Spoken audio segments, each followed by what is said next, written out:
Sabe, eu queria contar um pouco de onde eu vim.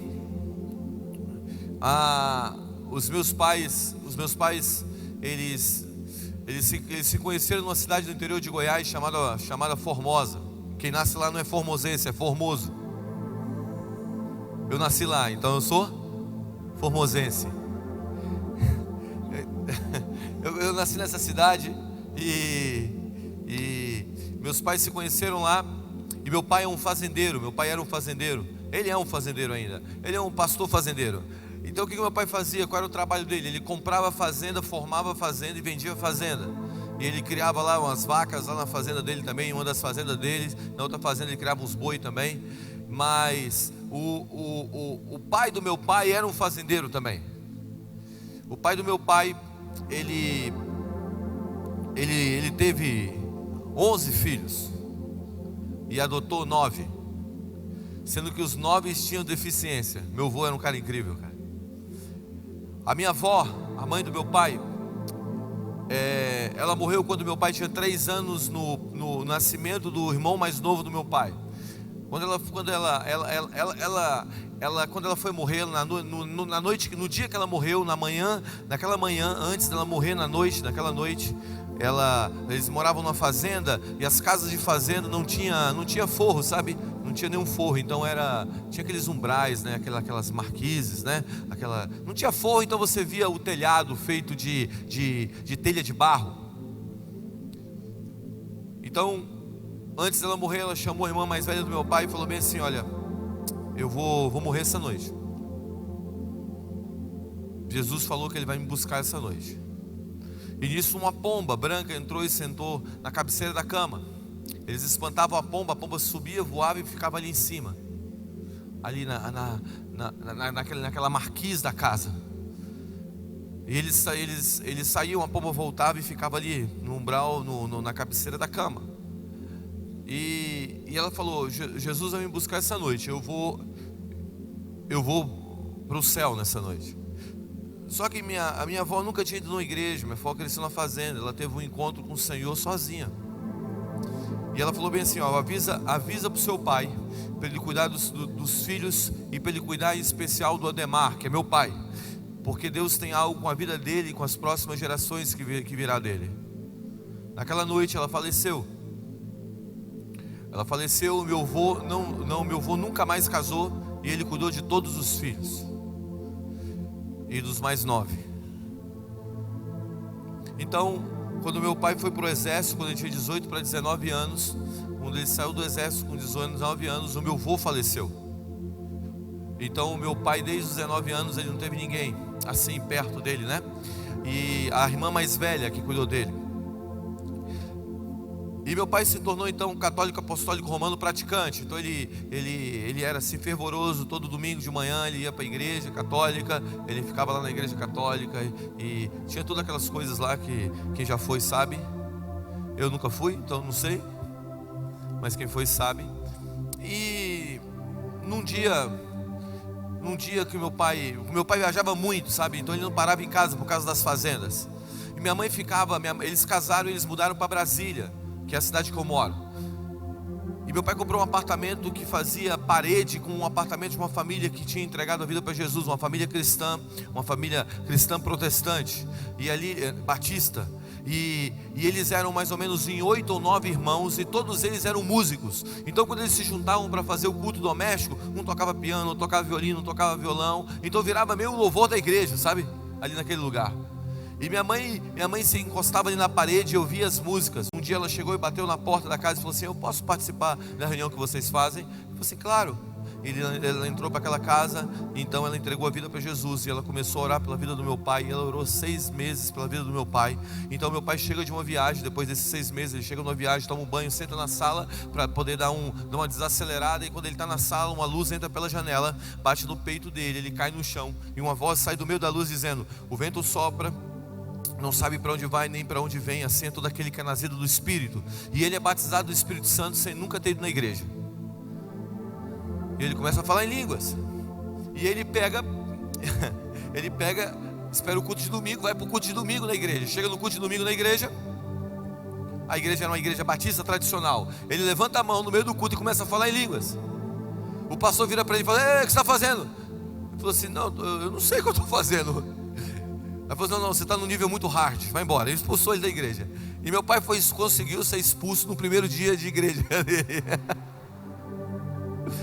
Mas assim começou um pouco da nossa jornada, sabe, como cristão, como pessoas que tiveram, minha família foi um pouco do encontro nosso com o Senhor. Eu cresci ali então, aí nós saímos dessa igreja, foi para outra igreja. Meu pai chega nessa outra igreja com 2 meses de convertido. Ele chega, um homem olha para ele e fala assim: você vai ser o líder de oração dessa igreja. É uma igreja grande na cidade. E ele se torna o líder de oração com 2 meses de convertido. E ele passa os próximos 12 anos da vida dele liderando uma reunião de oração de 6 da manhã às 8 da manhã. E ali ele teve muitos encontros com o Senhor. E eu comecei a participar de tudo isso. Eu comecei a participar do mover sobrenatural que atingiu a vida do meu pai. Meu pai se movia muito em cura e sobrenatural. E eu comecei a participar disso, sabe? A ser um co-participante, assim, de tudo que Deus estava fazendo na vida dele. Quando eu entrei na adolescência, eu comecei a ficar vida louca. Sabe, eu comecei a ter umas amizades que não eram legais. E eu comecei a me distanciar dos caminhos do Senhor. Mas um dia na verdade, minha mãe, quando ela queria me castigar, me corrigir, que eu chamava de castigar, me corrigir, que era meio castigar, ela me mandava para o acampamento de jovens da igreja batista.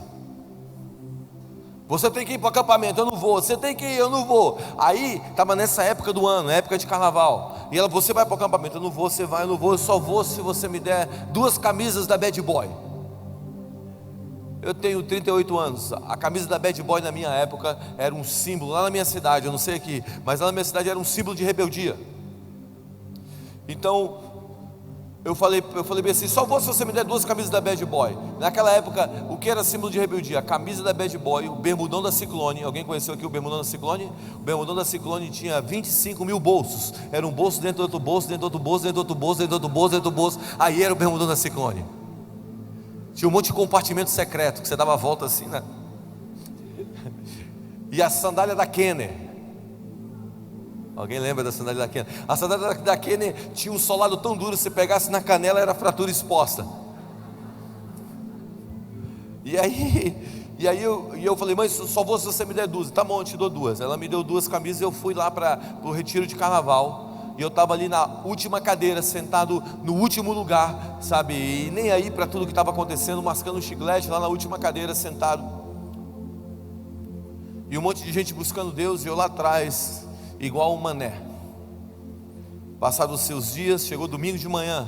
Eu amo domingo de manhã. Domingo de manhã tem algo especial. Sou apaixonado pelo domingo de manhã, sou apaixonado pelo café. E também eu gosto muito de café. E também gosto muito do Flamengo.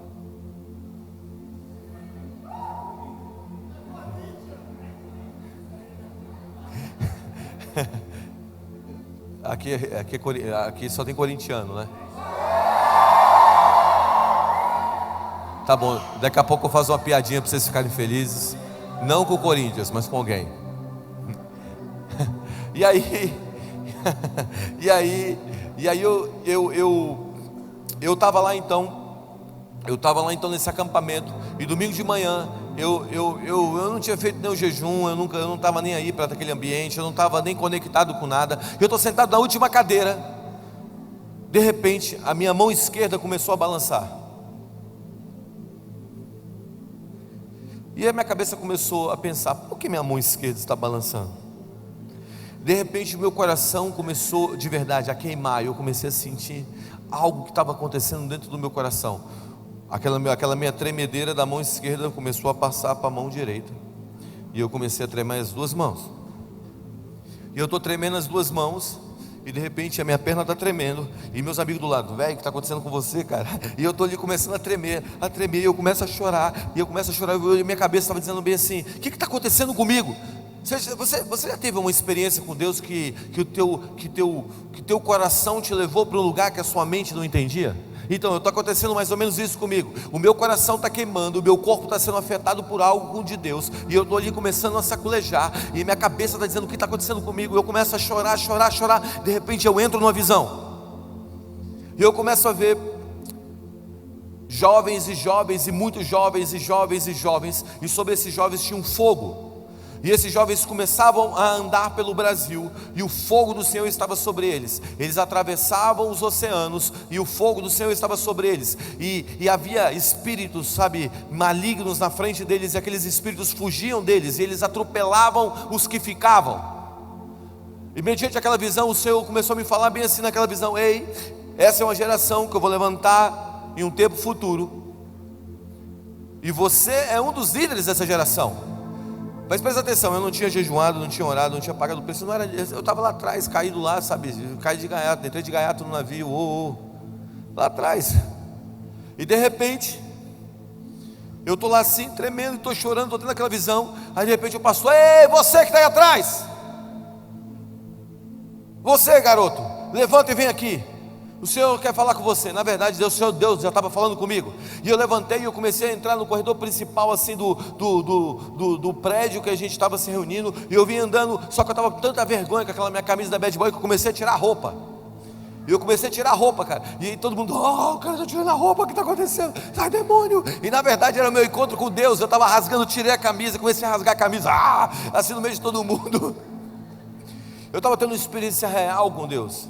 Eu cheguei na frente, ajoelhei, o pastor falou assim: existe uma geração que vai se levantar com o fogo do Espírito, o Senhor levará ela para as nações, e Deus está me falando que você será um dos líderes dessa geração. Naquele exato momento, Ele libera a mesma palavra do meu encontro com o Senhor, e aquele dia foi o meu ponto de virada, foi meu tip point, foi quando as coisas viraram na minha vida. Eu quero sugerir algo nessa noite, que essa noite será o ponto de virada para muitos aqui. Essa noite será uma noite totalmente diferente de tudo que você já viveu. Sabe aquele dia que vai ser o dia que vai definir o resto da sua vida? Talvez seja essa noite, certamente para alguns será essa noite. Eu me lembro que eu voltei para a minha quadra e cheguei e falei assim: cara, galera, eu me converti. Quadra é bairro, lá em Brasília é por quadra, aqui é por bairro, né? Eu cheguei lá e falei assim, no meu bairro, e disse: eu me converti. Os caras riram de mim.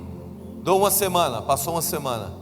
Aos outros deram um mês, outros deram 5 meses. Passou 1 mês, 2 meses, 3 meses, 5 meses, 1 ano, 2 anos, 10 anos, 20 anos eu estou aqui.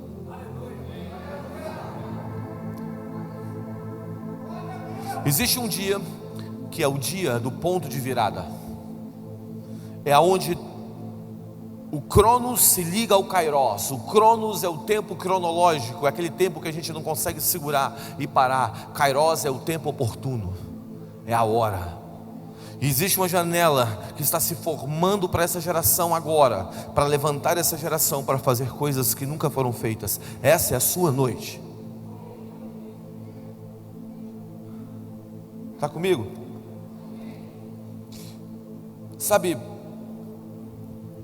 com base nesse entendimento que hoje talvez seja e certamente será o teu ponto de virada, eu quero ler um texto com você e eu quero meditar nesse texto com você rapidamente. Está em Atos capítulo 11.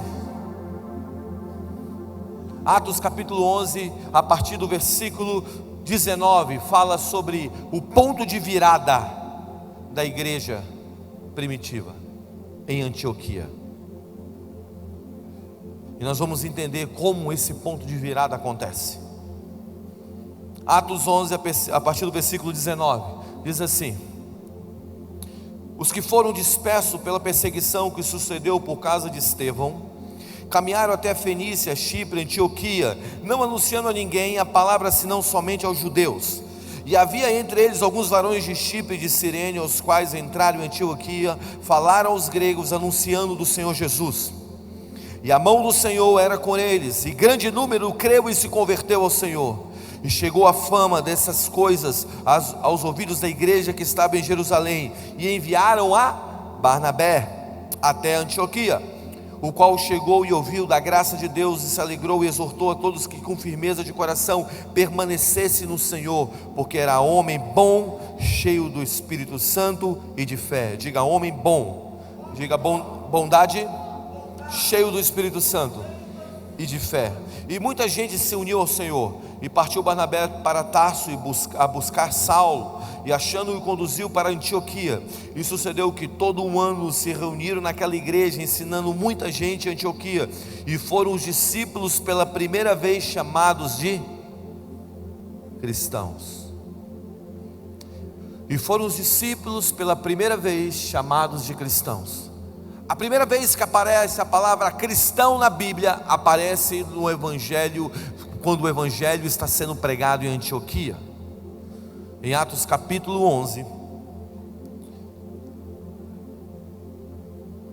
o Evangelho está chegando em Antioquia. Agora presta atenção, até aquele exato momento, os discípulos de Jesus eram conhecidos como discípulos, mas naquele exato momento eles começaram a ser conhecidos como pequenos cristos. Isso é a tradução da palavra cristão, ou seguidores de Jesus. Sabe, algo aconteceu em Antioquia que provocou uma mudança, que a sociedade e os habitantes de Antioquia olhavam para aqueles homens e diziam assim: vocês são pequenos cristos. Houve um ponto de virada aqui. Sabe, a palavra cristão, ela aparece só mais 2 vezes, ela só aparece 3 vezes na Bíblia. Ela aparece em Atos 26, 28, quando Paulo está diante de Agripa. Ela aparece em 1 Pedro 4,16, quando Pedro está falando sobre incentivando ou fortalecendo os cristãos a sofrerem por amor a Jesus, por amor a Cristo. Ele está dizendo: sofra como um cristão.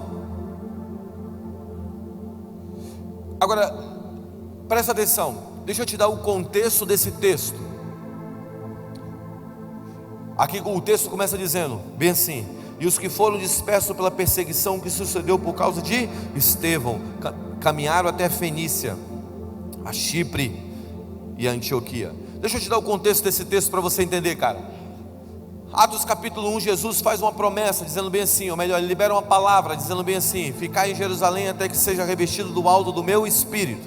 Atos capítulo 1. Atos capítulo 2, o Espírito Santo desce sobre o cenáculo. Então eles foram revestidos do alto do Espírito, sim ou não? Sim. Então a promessa de permanecer até ser revestido acontece em Atos capítulo 2.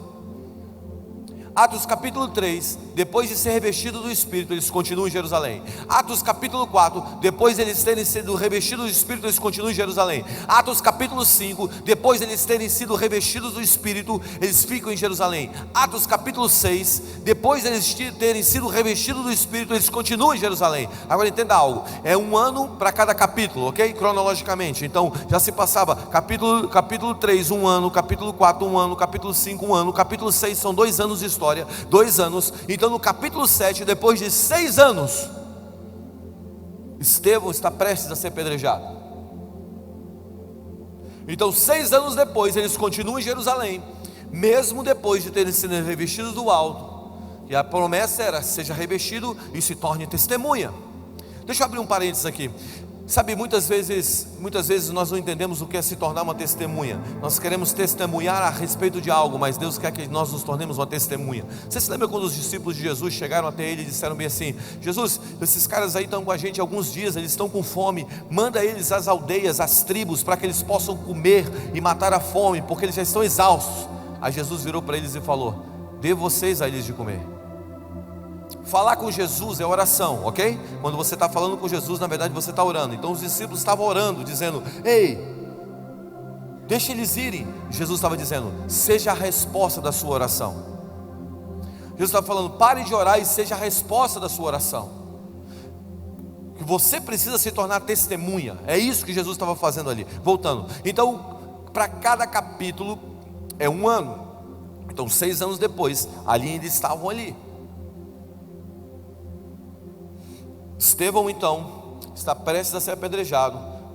A Bíblia fala que tem um jovem fariseu chamado Saulo, segurando as capas. E quando as pessoas começam a atacar as pedras nele, ele está olhando para o céu. Ele vê uma janela aberta nos céus. Ele está dizendo: Pai, perdoa porque eles não sabem o que fazem. Não foi isso que Estevão orou? Então Estevão fez essa oração. Eu acredito em algo, que aquela oração de Estevão, aquela intercessão de Estevão, cai sobre Paulo, ou Saulo, no caminho de Damasco, e transforma ele num apóstolo, e ao qual ele vai aparecer no capítulo 11 de Atos. Então a intercessão de Estevão levanta Saulo, e a intercessão de Estevão transforma Saulo em Paulo. E mais do que isso, por causa da perseguição de Estevão, olha o versículo 1 do capítulo 8. E também Paulo concediu na morte dele, e se fez naquele dia uma grande perseguição contra a igreja que estava em Jerusalém, e eles foram dispersos pelas terras de Judeia, Samaria, e exceto os apóstolos. O que aconteceu então? Aconteceu que aquele mal que caiu sobre Estevão startou um movimento de missões da igreja do primeiro século. Então a igreja estava começando a viver o tip point, o ponto de virada, através daquela coisa aparentemente ruim. Escute, nem tudo que nós achamos que é ruim é tão ruim assim. Você se lembra de Jesus, quando Jesus está indo para o Getsemane? Pedro vira para Jesus e fala: Jesus, não vá para a cruz. Jesus virou para ele e falou o quê? Para trás de mim, Satanás. Jesus chamou Pedro de Satanás. Só que Pedro era um amigo de Jesus, cara. Pedro era o cara chegado em Jesus. Jesus falava bem assim: vai lá na boca do peixe lá e tem umas moedinhas lá, paga as contas, que não é ruim dever, paga as contas. Ele vai lá na boca do peixe, pega as moedinhas e paga as contas. Sabe, Pedro era aquele cara próximo de Jesus. Agora Jesus vira para um amigo e chama ele de diabo. Para trás de mim, diabo. Presta atenção. Jesus agora depois está no Getsemane. Judas entra para trair Jesus. Jesus abre os braços e fala: amigo. Jesus chama o traidor de amigo, e Jesus chama um amigo de diabo. Por quê? Porque o amigo estava tirando Jesus do destino, mas o traidor estava colocando Jesus no destino. Nem sempre o que é ruim é tão ruim assim. Depende do que te coloca no teu destino. Então o que aconteceu? Quando Estevão estava sendo apedrejado, a igreja estava sendo colocada no destino. Você está comigo, cara? Então a igreja estava entrando no propósito dela, que era ser testemunha do Senhor em Judeia e Samaria. Muitas vezes a gente está num lugar de tanto conforto, sabe? E Deus quer empurrar a gente para uma área de desconforto, para que a gente comece a viver realmente os planos dele. Então esse era o pano de fundo dessa história. Agora, o evangelho então começa a chegar a Antioquia. Mas o evangelho que chegou a Antioquia os tornou, ou fez da igreja de Antioquia ser conhecida como pequenos cristos. Quantos aqui querem ser conhecidos na cidade de Araçatuba, no estado de São Paulo, como realmente pequenos cristos? Aqueles que representam o Senhor, são aqueles que realmente é a imagem do Senhor. A W. Tolkien escreve assim: a coisa que você pensa sobre Deus, o que você pensa sobre Deus é a coisa mais importante a seu respeito. Isso é interessante porque quando nós pensamos sobre Deus, o que nós pensamos sobre Deus forma a nossa maneira de evidenciar ou mostrar o Senhor. A igreja do primeiro século, a igreja de Antioquia, ela tinha uma visão tão clara de Deus, que ela começou então a transportar ou transparecer aquela imagem de Deus para o mundo de uma maneira muito clara, que eles foram conhecidos como cristãos. Qual era a base então do evangelho pregado em Antioquia? A base do evangelho pregado em Antioquia estava na personalidade de Barnabé. No versículo 24, era um homem bom, cheio do Espírito Santo e fé. Diga assim: a base do evangelho pregado em Antioquia era bondade, fé e cheios do Espírito. Se você quer ser conhecido como um pequeno Cristo, você precisa ter esses três fundamentos na sua vida: bondade, fé e ser cheio do Espírito. Deixa eu explicar um pouco para você deixa eu dissecar esse negócio para você. Fé, Hebreus 11:1 diz que a fé é a certeza das coisas que se esperam e a convicção dos fatos que não se veem. Então as coisas que você não vê é apoderada pela fé. Então existe algo que você não está enxergando, mas que você precisa se apoderar. Amém? Está comigo? Então, quando você lê Romanos 12:6, Romanos 12:6 diz assim, que, olha o que está escrito em Romanos 12:6, de modo que tendo diferentes dons, segundo a graça que nos foi dada, se é profecia, seja falada segundo a medida da fé. Então, nós profetizamos segundo a proporção da nossa fé, nós declaramos segundo a proporção da nossa fé. Fica comigo. Então, fé é uma questão de perspectiva. Sim, de como você enxerga. Está comigo? Então, fé exerce um efeito sobre aquilo que profetizamos. Se você tem fé que nós estamos indo para um lugar pior como o mundo, então nós começamos a profetizar tragédias. Se nós temos fé que a política brasileira nunca vai mudar, nós começamos a profetizar as coisas que já estão estabelecidas. Você está comigo? Então por isso que existem muitas profecias de caos, porque cada um profetiza segundo a fé. Agora, deixa eu dar um passo maior. Se fé então está numa questão de perspectiva, de como eu estou vendo as coisas no mundo espiritual, eu quero sugerir algo aqui. Só existem duas maneiras de você viver, e isso vai interferir na maneira que você profetiza, ou que você declara, ou na maneira que você vive. Ou você vive da terra para o céu, ou do céu para a terra. Ou você vive de baixo para cima, ou de cima para baixo. Deixa eu explicar isso aqui. Isaías capítulo 6 diz assim: um homem foi levado até diante do trono de Deus, chamado Isaías. Ele diz assim: ai de mim, que vou perecendo, porque eu sou um homem de lábios impuros, e moro em meio a um povo de impuros lábios, e os meus olhos viram o rei. Então a informação do homem da terra, Isaías, diante do trono de Deus é: eu sou um homem de impuros lábios, e moro em meio a um povo de impuros lábios. Ok? A informação, agora, no próximo versículo, havia uma outra informação que estava sendo dada sobre a terra. A Bíblia diz que os anjos olhavam um para os outros e diziam: toda a terra está cheia da glória do Senhor. Então, o homem da terra está dizendo: eu sou um homem de impuros lábios, e a terra está impura, de homens de impuros lábios. A perspectiva da terra no céu é: nós temos impuros lábios, mas a perspectiva do céu para a terra é: toda a terra está cheia da glória do Senhor. Você tem que entender de onde você enxerga as coisas. Deixa eu dar um passo maior para que você entenda melhor. A Bíblia fala que existe 3 céus. Diga, existe 3 céus. Qual o primeiro céu? O primeiro céu é o céu das estrelas. É os céus que nós passamos muitas vezes. Esse céu que você vê o sol pela manhã, é o céu que você passa angústia, tribulação, medo, solidão. Esse é o primeiro céu, esse céu natural. Existe um segundo céu, biblicamente, que é os céus onde há principados e potestades, onde há o choque da guerra espiritual. Você se lembra quando as profecias, as palavras, na verdade, foram deliberadas a Daniel pelo Senhor, e o príncipe, aquele príncipe da Pérsia, segurou as palavras? Você lembra disso? E aí Deus manda Miguel para guerrear, para que as palavras saiam, cheguem até Daniel. Você lembra disso, cara? Isso é o segundo céus, é os céus onde há principados e potestades.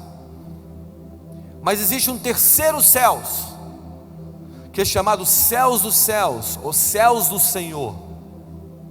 Paulo relata esses céus, dizendo bem assim: eu conheci um homem que foi no terceiro céus. Todo mundo aqui sabe que Paulo estava falando dele mesmo, né? Estava falando: não, eu não quero falar que sou eu, mas foi um homem que eu conheci, que é eu mesmo. E Paulo fala bem assim, que ele conheceu esse cara que foi nos terceiros céus. O terceiro céus é onde está o trono de Deus. Deus está sentado sobre esse trono. A Bíblia também fala que nós estamos assentados com Cristo Jesus nas, diga, regiões celestiais. Você está sentado com Cristo Jesus aonde? As regiões celestiais. Essas regiões celestiais é o terceiro céus, é onde Jesus está sentado, e é onde você está sentado. Agora, se você vive numa perspectiva da terra para os céus, medo, angústia, tribulação, solidão está sobre você. Se você vive numa perspectiva da terra para os céus, principados e potestades está sobre você, em cima de você. Mas se você vive uma perspectiva do céu para a terra, principados, potestades, coisas do passado, do porvir, medo, angústia, solidão, abandono, tudo está abaixo de você. Tudo está abaixo de você. Aonde eu quero chegar? Se nós começamos a ter uma visão, uma perspectiva da terra para os céus, nós nunca vamos ter uma profecia correta para o mundo. Nós sempre vamos dizer: os homens estão com lábios impuros, sabe, a minha universidade é muito difícil, sabe, aonde eu estudo lá, só não tem nenhum cristão, é tão difícil lá, céus, terra, vida. Não, você precisa ter uma perspectiva do céu para a terra.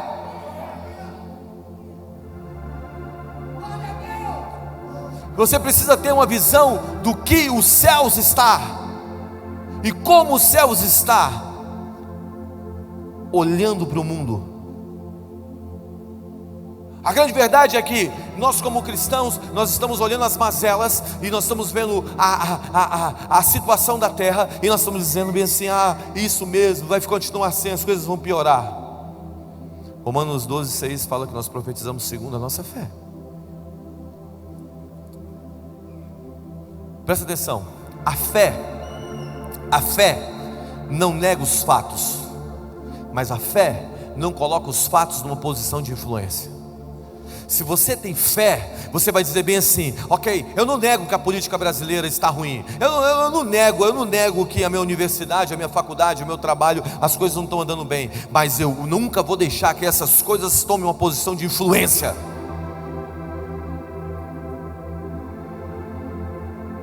Você precisa ter uma perspectiva correta da vida, uma perspectiva do céu para a terra. Segunda coisa do evangelho que era pregado em Antioquia: o evangelho em Antioquia era pregado sobre o fundamento de bondade. Diga: bondade.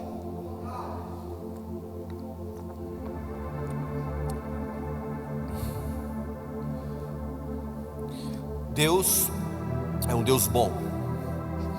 Talvez isso soe para você natural, mas quando eu terminar esse tópico você vai entender porque Deus é bom, cara.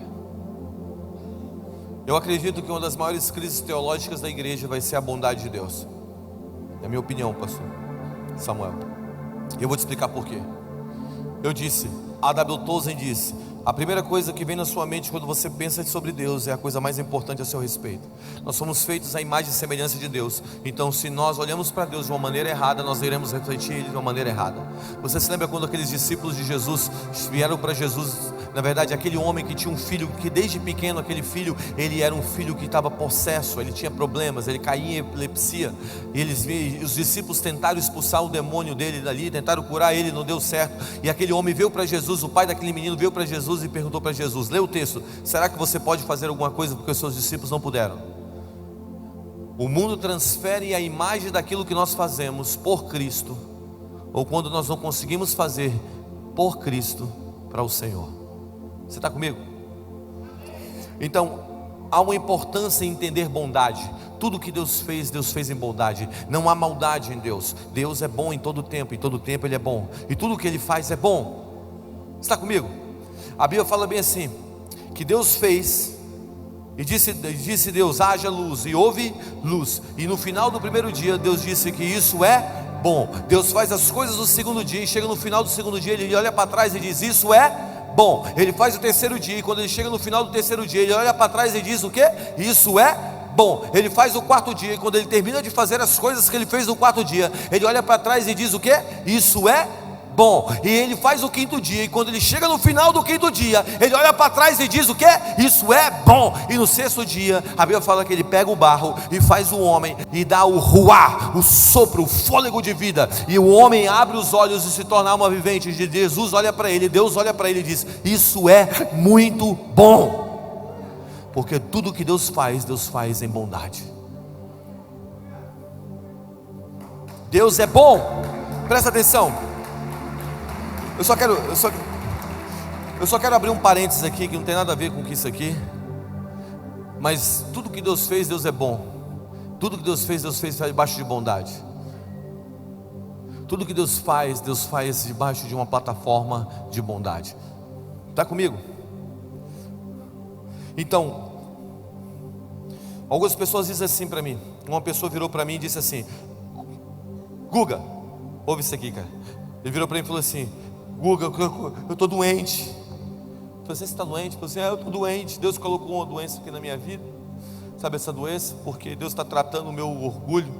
E essa doença, ela veio para tratar o meu orgulho. Deus está colocando isso aqui porque eu preciso mudar.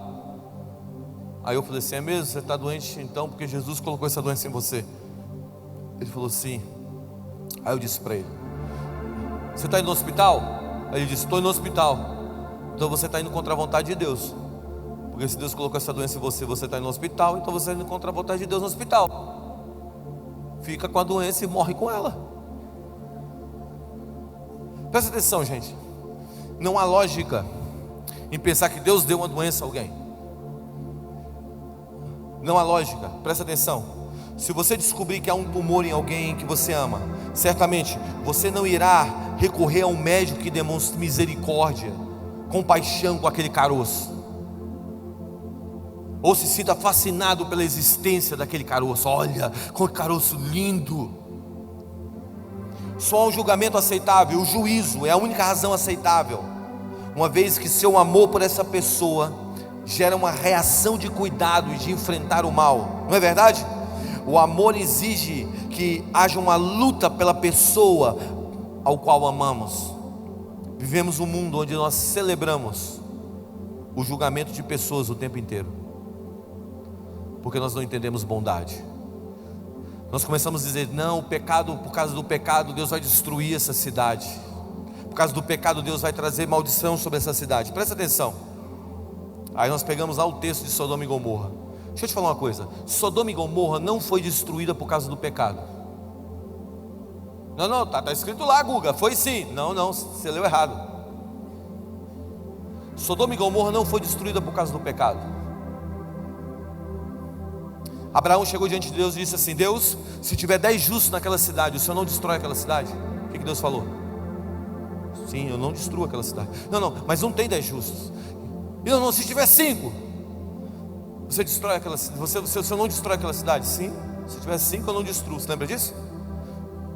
Então Sodoma e Gomorra não foi destruída por causa do pecado. Sodoma e Gomorra foi destruída pela falta de justo. Agora pensa aqui comigo: quantos aqui já foram justificados em Cristo Jesus através do seu sangue? Essa cidade de Araçatuba, o estado de São Paulo, nunca será destruído, porque aqui nós já fomos justificados em Cristo Jesus.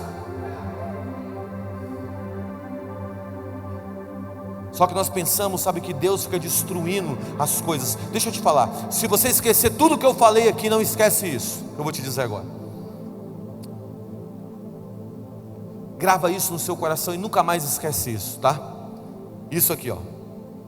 Tudo que você pensa sobre Deus, que você não encontrar na pessoa de Jesus, questione.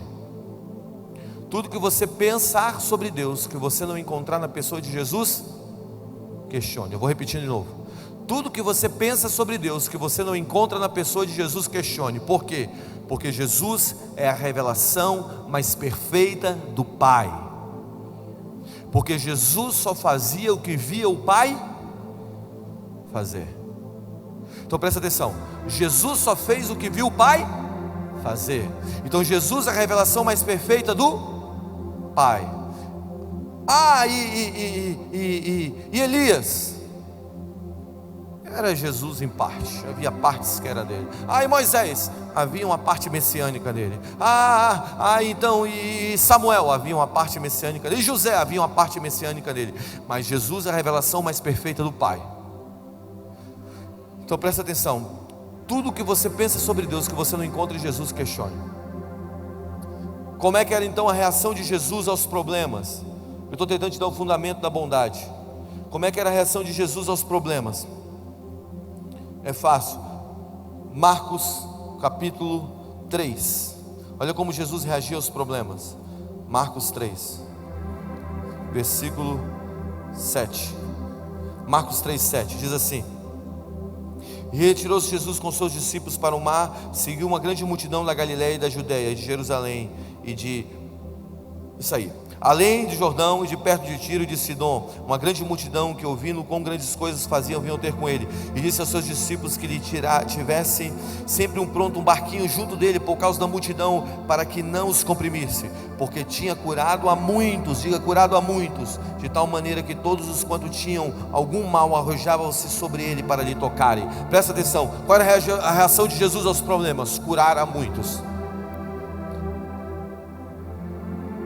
Aí você fala assim: mas essa tempestade que apareceu na minha vida foi Deus que mandou. Presta atenção, me fala uma tempestade que Jesus mandou no Novo Testamento. Só uma. Qual? Jesus nunca mandou uma tempestade, pelo contrário, Jesus repreendeu todas as tempestades que apareceu na frente dele. E se Jesus repreendeu aquela tempestade, porque ele repreendeu a tempestade, significa que talvez houvesse algum espírito maligno inserido naquela tempestade. Eu estou sugerindo só, eu não estou afirmando. Mas Jesus repreendeu todas as tempestades que apareceram na frente dele. O que significa isso?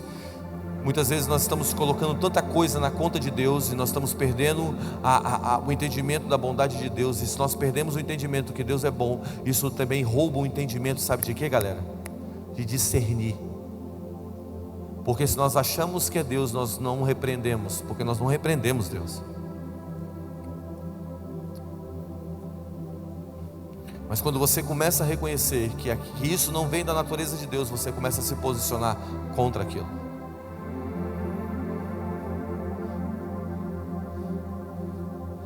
Como Jesus reagia aos pecadores. Deixa eu contar isso aqui rápido. Como Jesus reagia aos pecadores. Você se lembra um dia que Jesus chega e encontra um homem tentando pescar, e ele não consegue pescar. Ele tenta pescar, mas ele não consegue pescar. Ele tenta pescar a noite inteira e ele não consegue. Você lembra disso? Aí Jesus chega para ele e fala assim: ei, pescou alguma coisa? Ele disse: não. Aí Jesus disse: joga a rede à direita do barco. Ele jogou a rede à direita do barco e ele começou a puxar tantos peixes que o barco dele estava afundando. Aí ele vira para os barcos que está do lado e faz: ei, cola aqui, o barco está afundando, é muito peixe. E começa a dar peixe para todo mundo. Você lembra disso? Lê o versículo seguinte. O versículo seguinte, esse homem que se chamava Pedro se ajoelha aos pés de Jesus e diz assim: eu sou um pecador. O que levou aquele homem a confessar o seu pecado? Bondade. Deixa eu te contar outra história.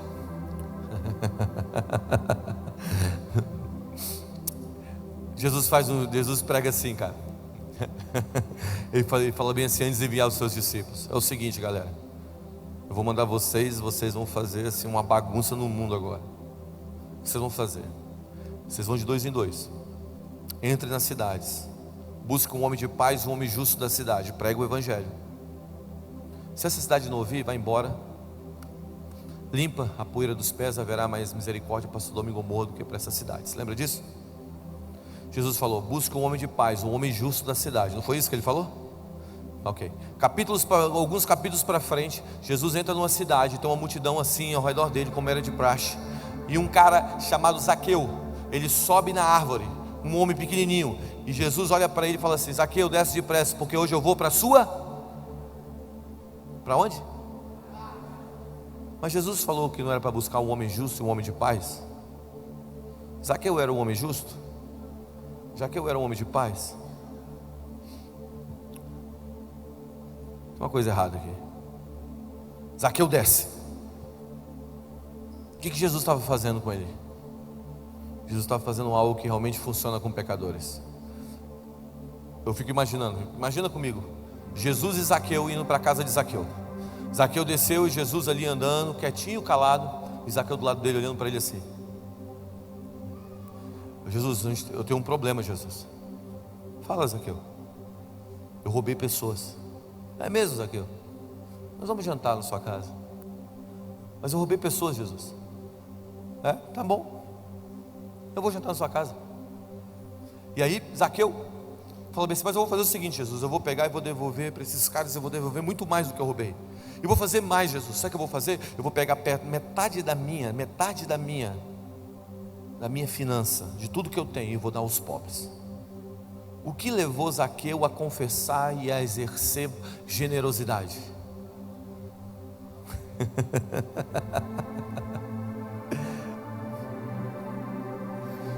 Deixa eu te contar uma história. Eu fui tomar café, aí eu estou tomando café, depois terminou mais ou menos às 3 horas da manhã, e aí eu estou indo para casa, meu telefone toca, é uma pessoa que eu não conhecia, dizendo bem assim: alô, eu peguei seu número aqui no celular da fulana, que ela é minha amiga, ela está aqui na balada, ela tomou aqui, deram para ela uma boa noite Cinderela, ela tomou e violentaram ela está caída aqui. Essa menina é uma menina que tinha ido na igreja, ela tinha se desviado dos caminhos do Senhor, e ela tinha ido para essa balada, e lá aconteceu isso com ela, ela tinha acabado de ser estuprada. Eu desviei o carro, e falei assim, qual é a balada? Tal balada. Eu fui para a balada, eu cheguei lá na balada. Quando eu chego na balada, ela está lá dentro, eu pego ela, tiro ela de dentro da balada. E nisso eu liguei para um pessoal que estava tomando café comigo na noite lá, um pessoal, umas meninas que estavam do nosso time. E aí eu cheguei, eu sentei ela no meio fio assim na balada, eu sentado assim com ela na minha frente assim na balada, e ela com o rosto assim, com o rosto baixo, com o cabelo no rosto. E eu falei, tira o cabelo do rosto. Ela tirou o cabelo do rosto, eu olhei para ela e disse assim, você é a pessoa mais pura que eu já conheci.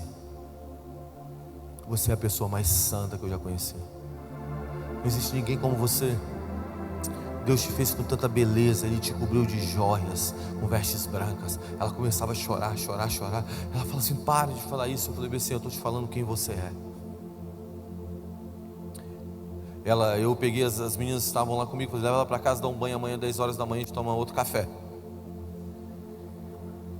10 horas da manhã, a gente sentou na cafeteria em Brasília. Eu olhei para os olhos dela e falei bem assim, você é a pessoa mais pura que eu já conheci.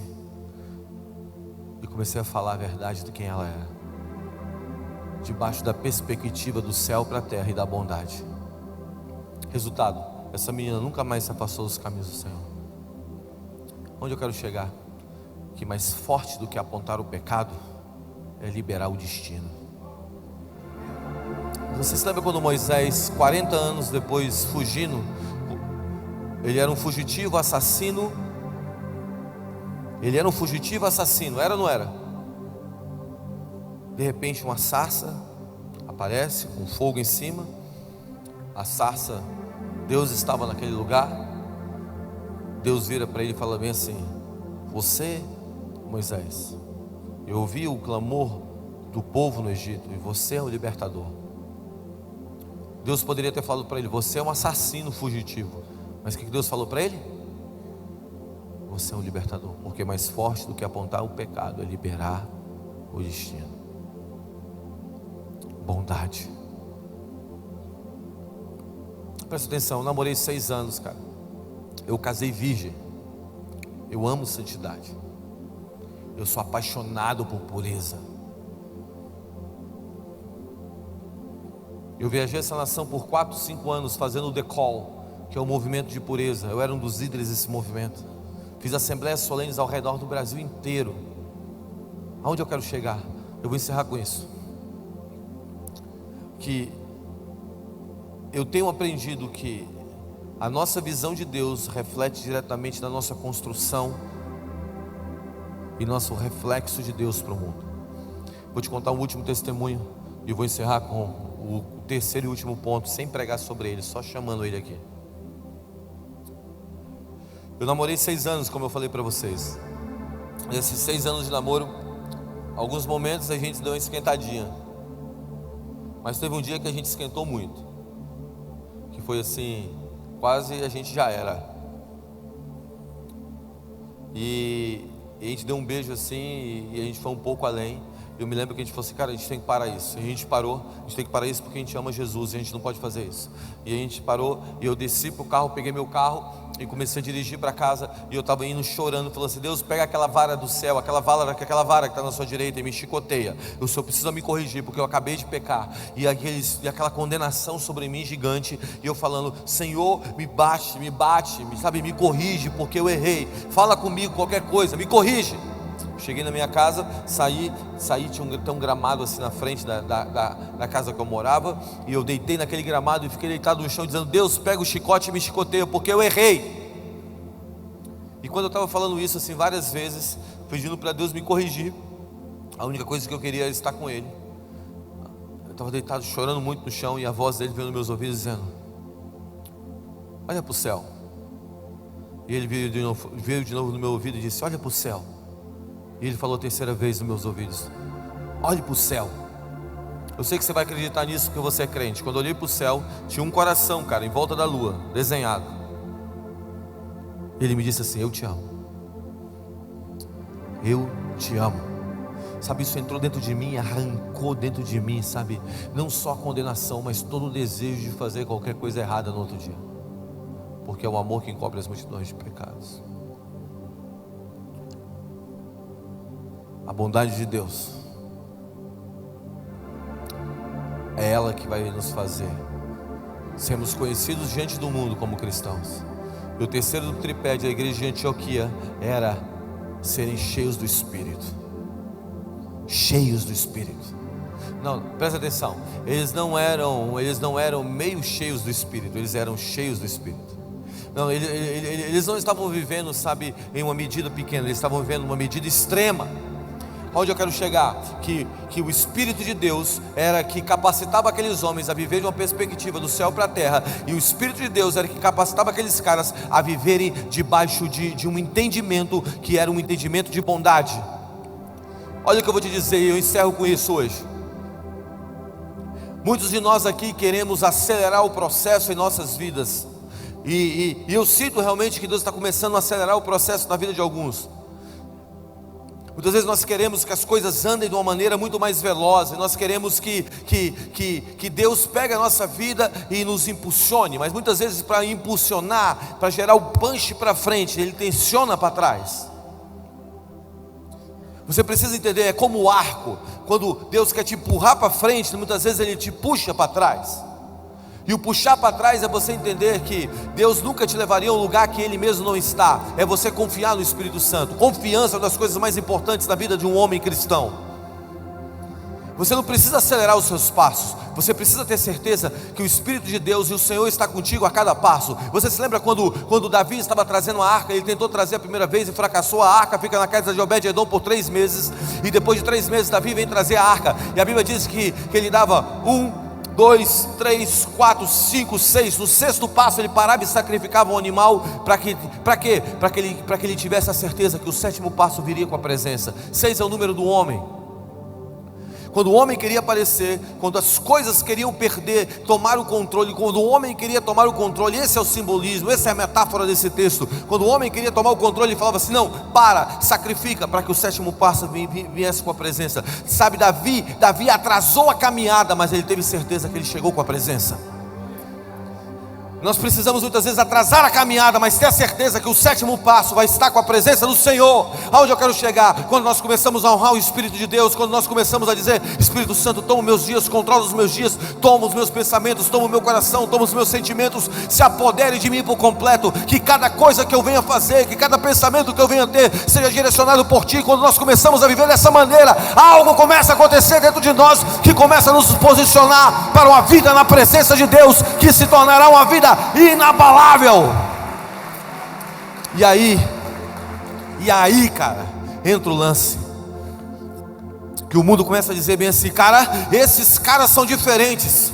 Esses caras, você não faz parte de uma classe de homens que fazem o que todo mundo faz. Você é diferente. O que é isso? Você fala: eu sou um cristão. O que é ser um cristão? É um pedaço de Cristo, é um tipo de Cristo, é um mini Cristo. Era isso que estava acontecendo em Antioquia. Eles tinham sido dispersos, saídos da sua área de conforto pela perseguição de Estevão. Eles estavam vivendo de uma perspectiva do céu para a terra. Então é por isso que Paulo escreve: porque nada poderá me separar do amor de Cristo, nem tribulação, nem angústia, nem perseguição, nem coisas do passado, nem coisas do porvir, nem anjos. Ele vai fazendo uma lista gigante, porque ele entendeu que ele estava sentado com Cristo Jesus nas regiões celestiais. E debaixo desse entendimento ele começa a pregar um evangelho de bondade, de graça para o mundo, quebrando o poder da condenação. Todo mundo dizia: você precisa ser santo para ver. Paulo fala bem assim: mas nós com o rosto descoberto contemplamos e somos transformados na imagem daquele que estamos vendo. O que ele está dizendo? Você não é para ser, você é quando você vê. É isso que Paulo estava dizendo. Ele começou a pregar um evangelho de bondade, que a igreja de Jerusalém começou a arrepiar até o cabelo. Porque ele estava dizendo: o que vocês estão vendo, eu não enxergo mais dessa maneira. Eu fui criado aos pés de Gamaliel, eu fui fariseu dos fariseus, mas eu encontrei um homem que veio me buscar. Ele veio me buscar no caminho de Damasco. Ele veio até mim, não foi eu que fui até ele. Essa é a beleza do evangelho, um evangelho de bondade. E o que eu quero te dizer nessa noite, eu quero te dizer que isso só é capaz porque o Espírito Santo foi derramado sobre nós.